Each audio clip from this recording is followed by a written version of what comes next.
Congress party. ఎన్ని మాటలు, ఎన్ని అబద్ధాలు, ఒకటా రెండా? 420 హామీలు.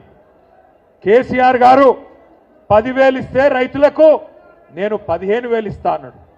కేసీఆర్ గారు కౌలు రైతులను పట్టించుకుంటలేడు, నేను కౌలు రైతులకు కూడా రైతు బంధు ఇస్తా అన్నాడు. ఇవన్నీ 100 రోజుల్లోనే చేస్తా అన్నాడు. కేసీఆర్ గారు రైతు కూలీలను పట్టించుకోలేదు.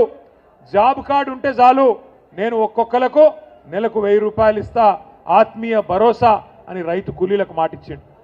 కేసీఆర్ గారు లగ్గం చేస్తే కళ్యాణ లక్ష్మి షాదీ ముబారక్ కార్యక్రమం కింద 1,00,000 రూపాయలు ఇస్తున్నాడు, నేను తులం బంగారం ఇస్తా అన్నాడు.